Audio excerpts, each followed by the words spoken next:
नमस्कार। आप देख रहे हैं स्पेशल कवरेज न्यूज। मैं हूं आपके साथ शिव कुमार।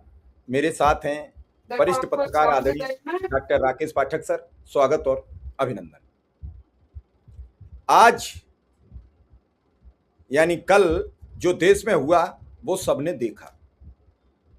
राहुल गांधी ने मोदी, शाह और आरएसएस तीनों को गद्दार बता दिया। उन्होंने ये भी कह दिया, मेरा चाहे कुछ हो जाए, मैं किसी भी कीमत पर माफी नहीं मांगूंगा। उन्होंने और भी सवाल उठाए हैं। उन्होंने जो इटली की प्रधानमंत्री से मुलाकात हुई है उस पर भी सवाल उठाए हैं। उन्होंने देश की महंगाई और तेल, गैस, ब्रेड, दूध, चावल, इन सब कीमतों पर सवाल उठाया है। संविधान पर सवाल उठाया है। उन्होंने कहा कि एक वक्त आ गया है कि अब कोई संविधान के दायरे में काम नहीं करना चाहता है।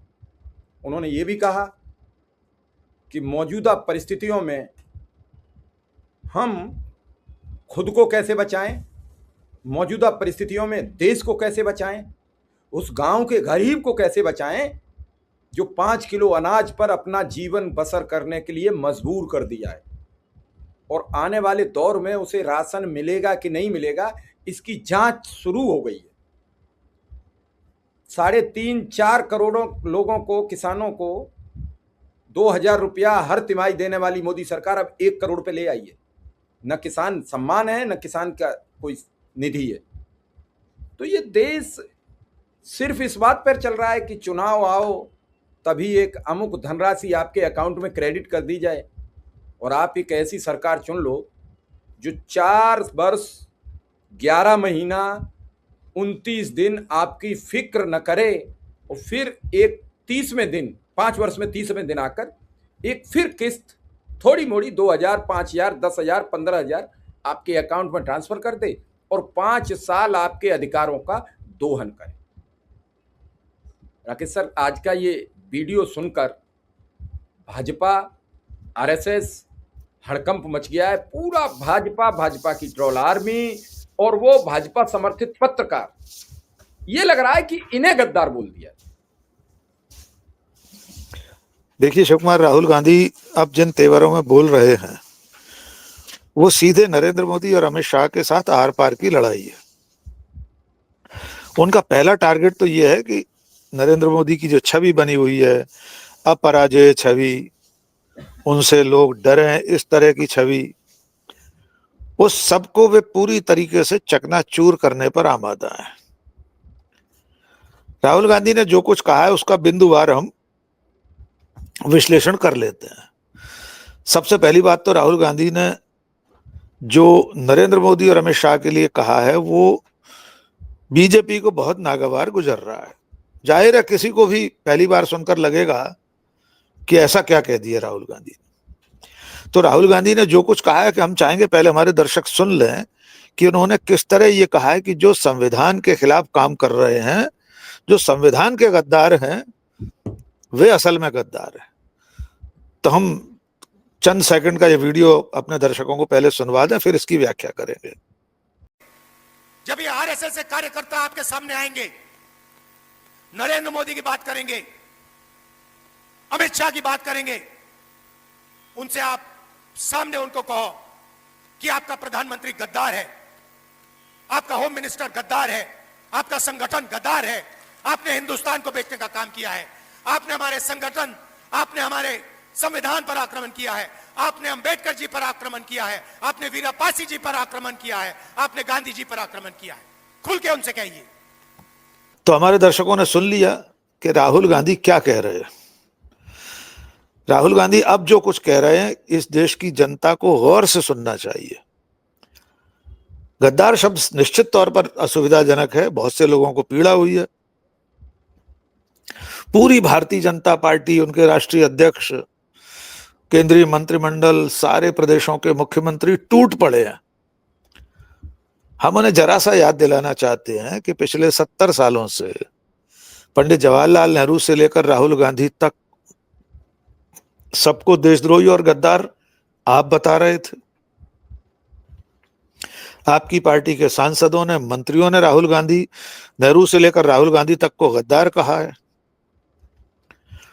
सदन में कैसे कैसे आरोप लगाए गए, आतंकवादी तक कहा बीजेपी के एक सांसद ने कि राहुल गांधी आतंकवादी हैं। बीजेपी के नेताओं ने गोली मारने की मांग की, उनके कार्यकर्ता ने।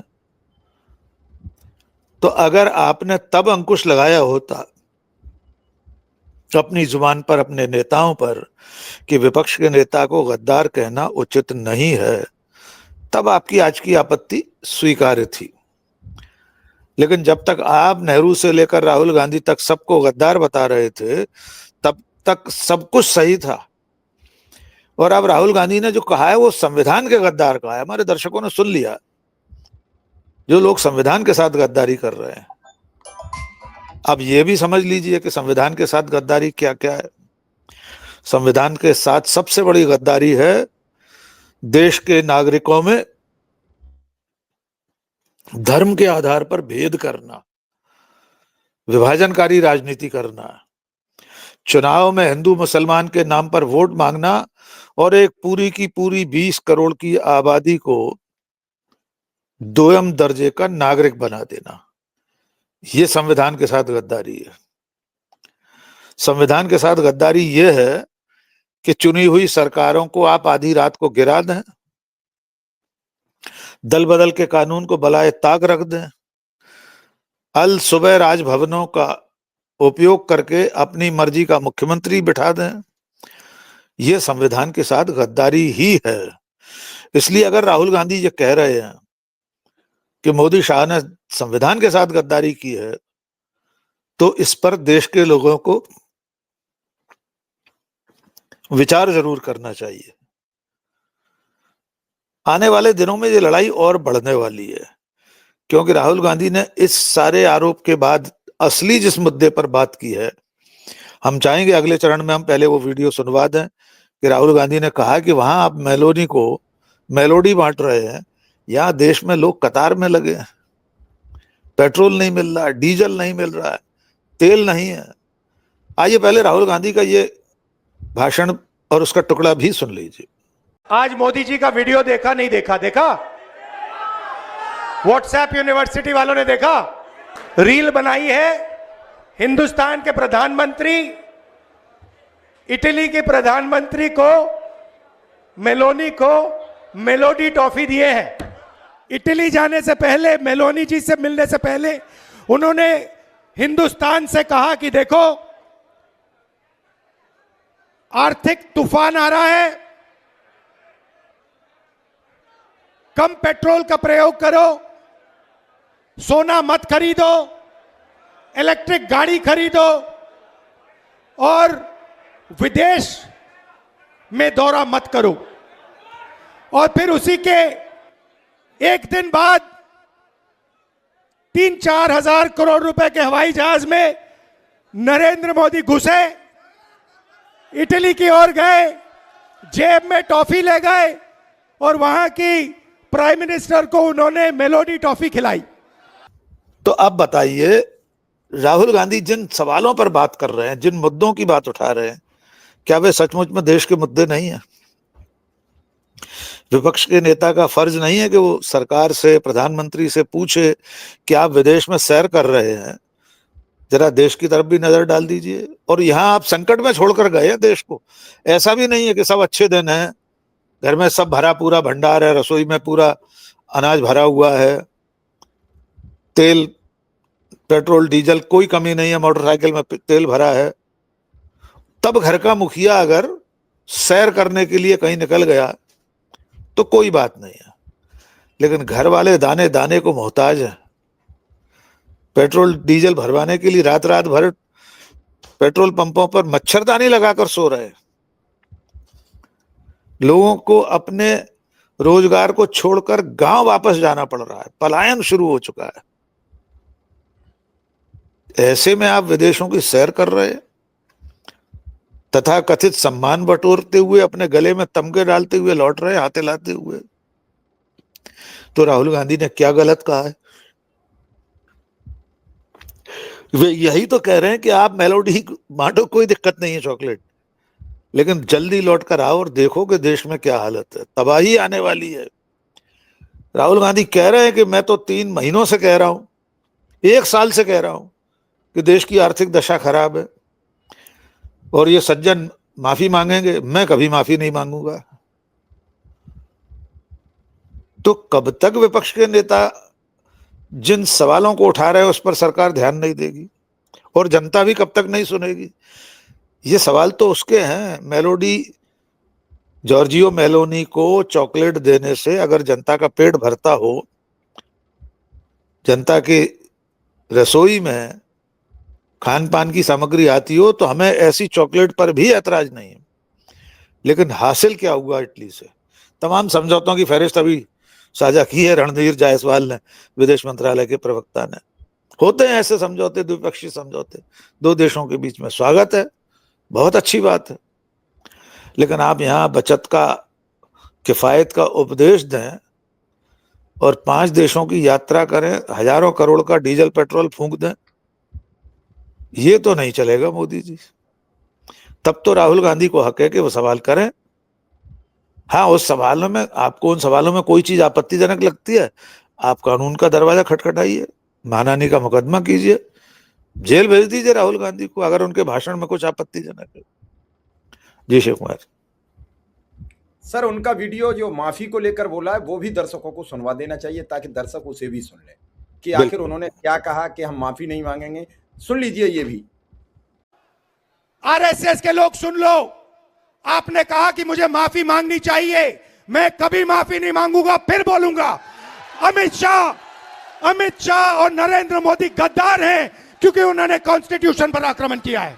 सुन लो अच्छी तरह, मैं तुम लोगों से नहीं डरता हूं। सर, इस वीडियो को आपने सुना और इस वीडियो के बारे में अभी आपके पास आ रहे हैं। वो बार बार, इससे पहले भी उन्होंने कई बार कहा कि हम वीर सावरकर, आरएसएस, इन सब पर कभी माफी नहीं मांगेंगे। इसको लेकर वो महाराष्ट्र की अदालत में भी हाजिर हुए और वहाँ अभी भी मामला चल रहा है। सर, आरएसएस और बीजेपी दोनों एक हैं, ये आरएसएस और बीजेपी को स्वीकार कर लेना चाहिए। जिस हिसाब से जो सुरक्षा व्यवस्था प्रधानमंत्री नरेंद्र मोदी की है और उसी सरकार में अगर वही सुरक्षा व्यवस्था आरएसएस प्रमुख की है, तो ये मान लेना ही चाहिए कि राम ही श्याम है और श्याम ही राम है, कोई अलग अलग नहीं है। ये कह के भ्रम पैदा मत कीजिए कि जब वक्त आ जाए तो उन्होंने कहा मुझे आरएसएस की ज़रूरत नहीं है, क्योंकि इस बार लोग आरएसएस से नाराज हैं। और जब बीजेपी से नाराज हो जाएं तो आरएसएस कहे कि मेरा बीजेपी से कोई लेना देना नहीं है, ताकि एंटी इनकमेंसी जो बनती है वो कमजोर पड़ती रहे। इस बयान के बाद आपने मीडिया में जो नैरेटिव सेट होते देखा, मीडिया इस मुद्दे को ठीक उसी तरीके से ले जा रही है जैसे चौकीदार चोर वाला मुद्दा था। इस मुद्दे को भी क्रेडिट मोदी शाह को देना चाह रही है कि तुम्हें गाली दी गई है, लेकिन ये कोई नहीं कहता कि प्रधानमंत्री ने देश की चेयरपर्सन यूपीए की रहने वाली सोनिया गांधी को जर्सी गाय कहा, उस समय गाली नहीं थी। राहुल गांधी को सदन में आतंकवादी कहा गया, क्या वो गाली नहीं थी? राहुल गांधी को कब कब क्या नहीं कहा, खुद प्रधानमंत्री ने कहा पप्पू, खुद प्रधानमंत्री ने बच्चा, बैल बुद्धि, बाल बुद्धि, क्या क्या नहीं कहा है। अगर प्रधानमंत्री से कोई कह दे तो गुनाह है। मैं ये थोड़ा समझने का प्रयास कर रहा हूं। देखिए, यही तो हुआ इन 10-11 सालों में कि देश का प्रधानमंत्री ईश्वर के समान मान लिया गया है, भगवान मान लिया है। उनकी पार्टी के लोग तो मानते ही है। कितने लोग कह चुके हैं नरेंद्र मोदी भगवान है। हमने लंबाई, कल परसों ही आरती हुई है, अभी तो 2 दिन नहीं हुए हैं। हाँ हाँ, हर जगह हो रही है। कितने उत्तराखंड के मुख्यमंत्री कह चुके हैं कि नरेंद्र मोदी भगवान राम और कृष्ण की तरह पूजे जाएंगे। जेपी नड्डा कह चुके हैं देवताओं के भी देवता हैं, वे देवताओं के भी नेता है नरेंद्र मोदी। शिवराज सिंह चौहान दिल्ली विधानसभा चुनाव में कह रहे थे कि नरेंद्र मोदी भगवान राम है, अमित शाह हनुमान जी हैं। वो हमारे मध्य प्रदेश का एक प्रवचन करता है, प्रवचन का धंधा करने वाला, क्षमा कीजिए, प्रवचन करता तो भी थोड़ा सा ठीक बात है, प्रवचन की दुकान चलाने वाला एक, वो कह रहा है नरेंद्र मोदी शिव का अवतार है, शिव के समान। या अमित शाह के लिए कहा। तब इस सनातन धर्म को मानने वालों की भावनाएं आहत नहीं होती? नरेंद्र मोदी ने क्या कुछ नहीं कहा है कांग्रेस के नेताओं को, महिलाओं को लेकर उनकी टीका टिप्पणियां सब पब्लिक डोमेन में है, सबने सुनी है। आज राहुल गांधी एक राजनीतिक हमला कर रहे हैं। ये राजनीतिक स्पर्धा का दौर है। सत्ता और विपक्ष के बीच इस तरह के आरोप प्रत्यारोप चलते रहते हैं। जी, उन्होंने सर वहां पद का भी उल्लेख किया है, प्रधानमंत्री नरेंद्र मोदी। उन्होंने ये नहीं कहा कि नरेंद्र मोदी गद्दार है, उन्होंने कहा प्रधानमंत्री नरेंद्र मोदी, होम मिनिस्टर अमित शाह, यानी उन्होंने पद के सापेक्ष बात की है। बिल्कुल। देखिए, पद पर बैठे व्यक्ति अगर संविधान का मान नहीं रख रहे हैं तब तो ये विचार करना ही पड़ेगा कि वे संविधान के तो गद्दार हैं, उसका घात करने वाले हैं। और सवाल आरएसएस का आपने पूछा है। राहुल गांधी असल में नाभि पर तीर चला रहे हैं। आरएसएस भारतीय जनता पार्टी की नाभि है। वो कहा जाता है ना, लंकापति दशानन रावण के प्राण उसकी नाभि में थे।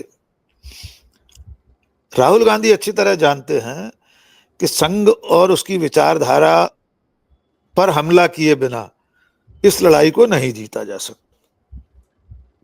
अभी 3 दिन हुए, राहुल गांधी ने नीट परीक्षा में बाकायदा नाम लेकर कहा था आरएसएस, बीजेपी और यूनिवर्सिटीज के संघी वाइस चांसलर्स, इनका नेक्सस है, एक गिरोह राहुल गांधी ने नाम दिया एक तरह से। हम और आपने उस दिन बात की थी इस विषय में। तो जब राहुल गांधी आरएसएस पर निशाना साधते हैं तो असल में बीजेपी पर ही निशाना होता है, क्योंकि आरएसएस और बीजेपी एक हैं। आपने सही कहा, वो एक ही तस्वीर के दो पहलू हैं, एक ही सिक्के के दो पहलू हैं, और इस तिलिस्म को तोड़ना जरूरी है। राहुल गांधी चाहते हैं इस देश के लोग अच्छी तरह समझ लें कि असल में आरएसएस क्या है, नरेंद्र मोदी क्या है, इनकी मूल विचारधारा क्या है। इनके पास देश के विकास का कोई विजन, कोई ब्लूप्रिंट नहीं है। हिंदू मुस्लिम राजनीति के सिवा कुछ नहीं आता। अमेरिका के सामने नतमस्तक हैं, विदेशी दौरों में चॉकलेट बांट रहे हैं, देश की चिंता नहीं है, देश के हाल की चिंता नहीं है। राहुल गांधी ने कहा 1 आध महीने में संकट और बड़ा आने वाला है। मुझे नहीं लगता कि आज के राहुल गांधी के इन भाषणों को इस तरह लेने की जरूरत है कि उन्होंने मोदी या शाह को संविधान का गद्दार बताकर कोई बहुत बुरा काम कर दिया है। राजनीति में ये आरोप प्रत्यारोप चलते रहते हैं, लेकिन असली मुद्दों पर जो उन्होंने ध्यान दिलाया है देश का, उस पर तो विचार करना चाहिए। सरकार बताए कितने दिन का तेल बचा है। अब सरकार बताए कि हर तीसरे दिन चौथे दिन पेट्रोल की और डीजल की कीमतें क्यों बढ़ रही हैं। सरकार बताए कि डॉलर 97 छूने वाला है। मुझे नहीं मालूम, आज मैं देख नहीं पाया हूँ। बीती रात बस अभी आपको बता देता हूँ, 96.71 जब यहाँ कनाडा में रात हुई थी तब हमने देखा था। अब तो भारत में शाम हो चुकी है, रात हो कुछ गिरा है, 96.57 पे बंद हुआ है, 5-7 पे।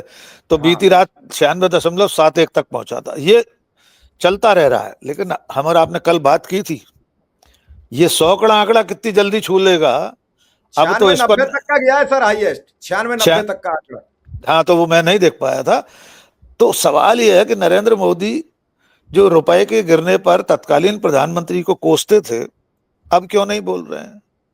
अजी राहुल गांधी पर लानत भेजिए कि उन्होंने नरेंद्र मोदी और अमित शाह को गद्दार कहा।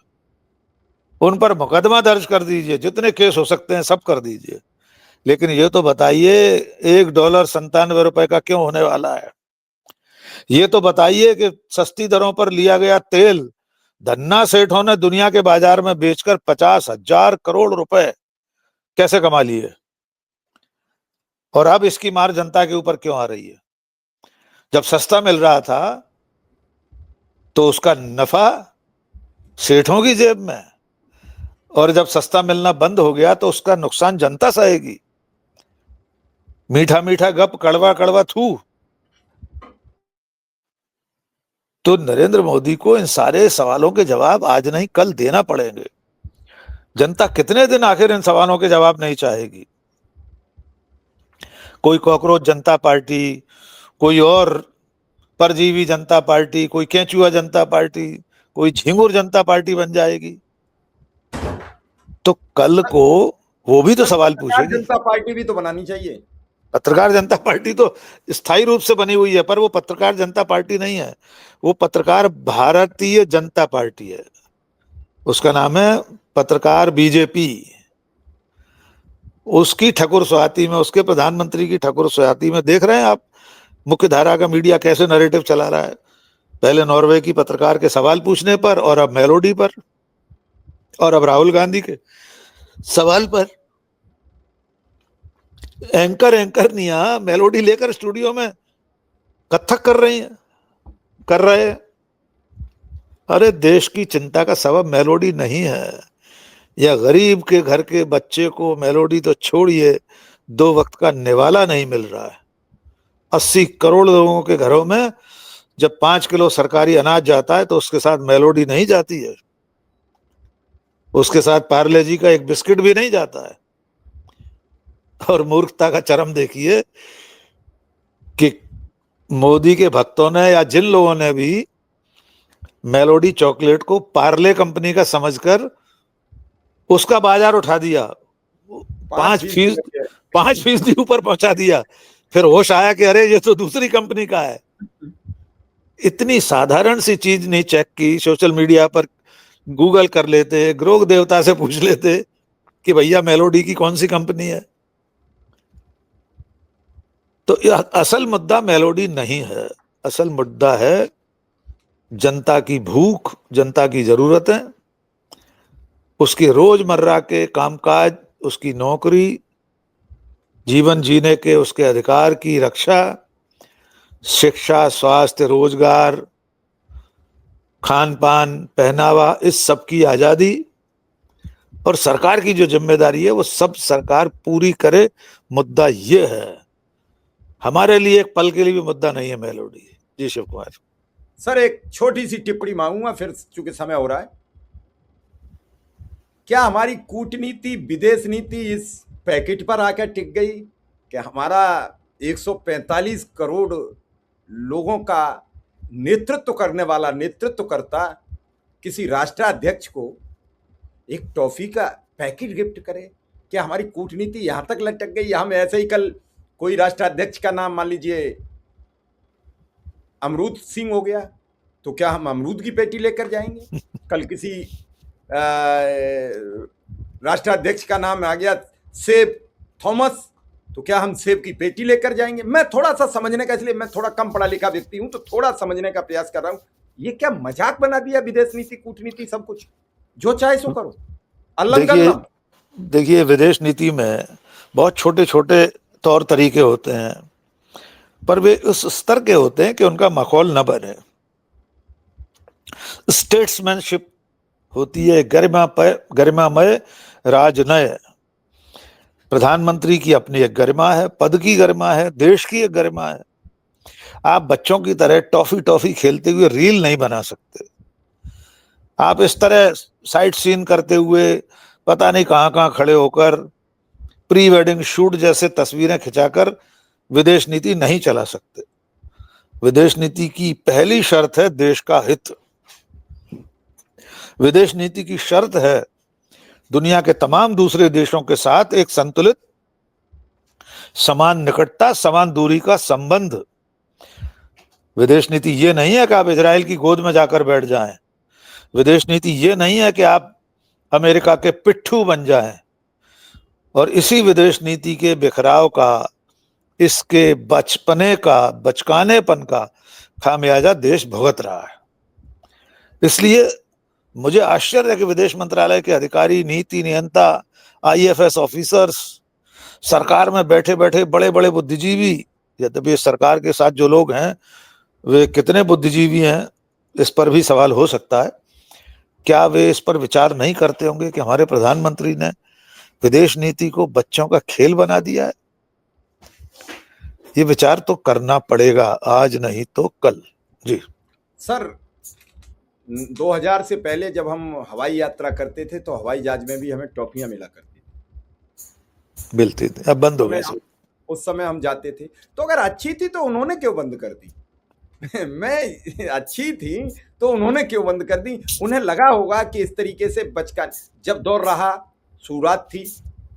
सिर्फ दो ही दृष्टांत याद दिला देते हैं चॉकलेट ट्रॉफी के।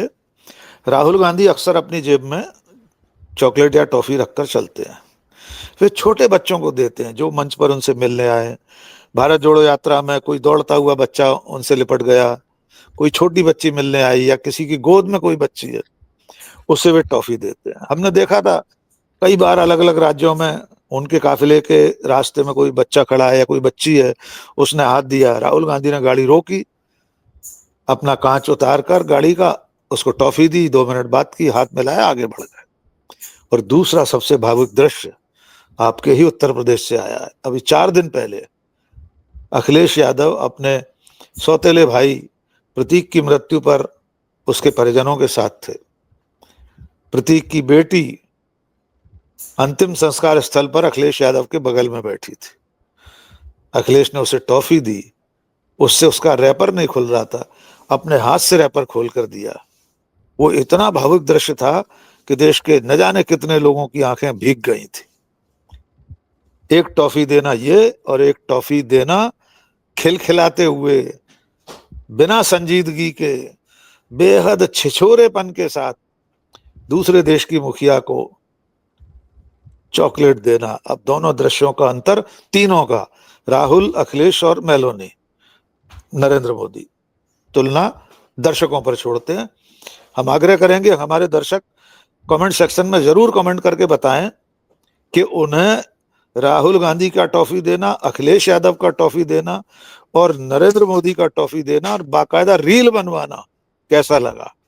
एक अंतर रेखांकित कर दें, राहुल और अखिलेश के एक भी वीडियो को आप रील नहीं कह सकते कि प्रायोजित तरीके से बनवाए गए दृश्य थे। वे सहज, स्वाभाविक, स्पॉन्टेनियस, अनायास उपस्थित दृश्य थे। यहाँ तो बाकायदा सूचना प्रसारण मंत्रालय का पूरा क्रू चलता है प्रधानमंत्री के साथ, कैमरा पर्सन, फोटोग्राफर, इसके सूचना प्रसारण मंत्रालय के IRS ऑफिसर्स। राहुल और अखिलेश के साथ कोई सरकारी अमला नहीं चलता, जनसंपर्क विभाग का या सूचना प्रसारण मंत्रालय का। तो उस प्रायोजित दृश्य में और प्राकृतिक दृश्यों में तुलना दर्शकों पर छोड़ते हैं। हमें उनके कमेंट का इंतजार रहेगा। जी चलिए सर, आपने समय दिया, इसके लिए आपका बहुत बहुत आभार, बहुत बहुत धन्यवाद। हम फिर मिलेंगे, तब तक के लिए विदा लेते हैं। नमस्कार।